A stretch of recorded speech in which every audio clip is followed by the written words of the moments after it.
আসসালামু আলাইকুম। দেখেন ভাই, এখন আমার বাচ্চাগুলো, তো আমি আসার টাইমে ভিডিও করতেছি। তো আমার বাচ্চাগুলো ইনশাল্লাহ ভালোই। তো আজকে বয়স হলো 2 দিন চলতেছে। দেখেন বাচ্চাগুলো কত দৌড়াদৌড়ি করতেছে এই বুড়ার ভিতরে। তো বুড়ার লিটারগুলো অনেক খারাপ করে, খাদ্যগুলো দেখেন সেটাই আছে ফলাইছে। তো ছোটো বাচ্চা তো কিছু খাদ্য অপচয় হবই। এটা আমি শীতের জন্য তুলছি, শীতের টাইমে আমি বিক্রি করে দেবো।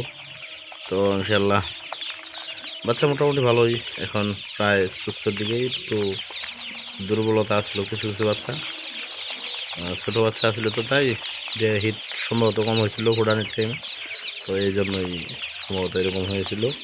তো এখন ইনশাল্লাহ ভালোই সুস্থ মোটামুটি হয়ে গেছে। হিট দিতেছে আমি দিনের 24 ঘন্টায়, আমার লাল বাতিগুলো চলে ঘোড়ারে। দেখেন, থাকবেন আপনারা সবাই শেষ পর্যন্ত, ভিডিও পাবেন রেগুলার। আমি এই হাঁসের বাচ্চা পেলে পালন করে আমি লাভবান হতে পারি নাকি, আমি আপনাদেরকে বলবো। শীত টাইমে আমি বিক্রি করে দেবো মর্দা হাঁসের বাচ্চাগুলো।